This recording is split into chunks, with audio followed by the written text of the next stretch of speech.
Brilliance Audio presents The Jerusalem Assassin by Joel C. Rosenberg, performed by George Waddell. "You made it," Maya Emerson said in her distinctive southern drawl. "Sorry I'm late," Marcus replied, "but I brought you these."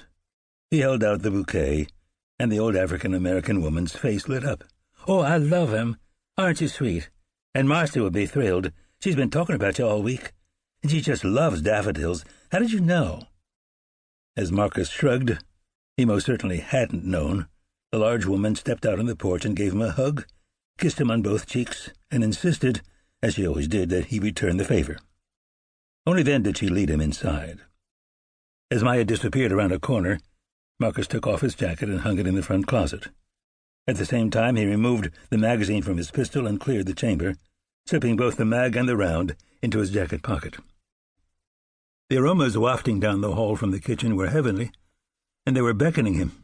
Pot roast, mashed potatoes and gravy, sweet corn on the cob, homemade chocolate chip cookies, and a pot of freshly brewed coffee. From the family room, Marcus could hear the roaring fire and smell the crackling pine logs. And someone was playing the piano beautifully. That, he had no doubt, was Marcy. Heading to the kitchen, he finally began to relax. He loved this home, and he loved these people. And he knew it was silly of him to have been anxious even for a moment. Somewhere in their mid-70s now, Maya and Carter Emerson had been married for more than 50 years. Carter, a decorated Vietnam vet, had been pastoring Lincoln Park Baptist for at least 40. And since Marcus had started attending, they had effectively adopted him, constantly inviting him over for dinner on Wednesday nights before church and for lunch on Sundays after church. Given his schedule, he couldn't always accept, and even when he was free, he didn't always come. Mostly he didn't want to be a bother. These two had so many others who needed their time and affection. Yet his periodic refusals never stopped them from inviting him, and he never regretted coming. The Emersons were the only family he had east of the Mississippi, and they had walked with him through the darkest days of his life. "Marcus, my boy, how are you?" Carter bellowed from where he stood at the counter, tossing a spinach salad in a large wooden bowl. "Better than I deserve, Pastor. Ain't that the truth?" Carter laughed, as Maya, still swooning over the daffodils, put the flowers in a vase and set them on the kitchen table. "Thanks again for having me over," Marcus said. "I probably needed a night out." "Course you did. And as sure as shooting beats Chinese food and ESPN, don't it?" Marcus shrugged and grinned.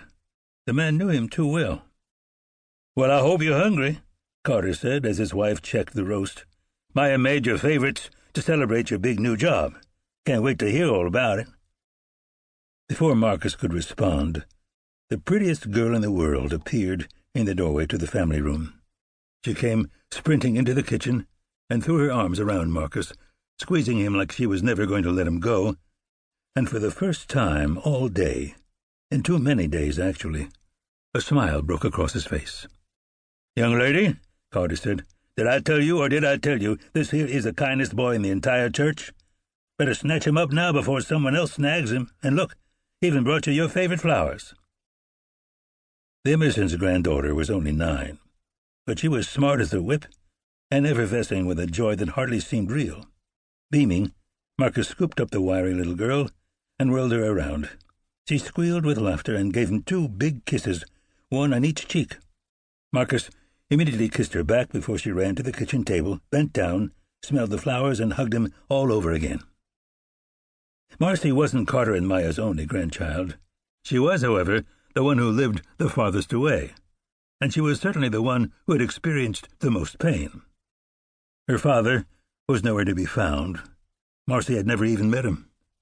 Her mother lived in Seattle and had been in and out of jail and rehab more times than Marcus could remember.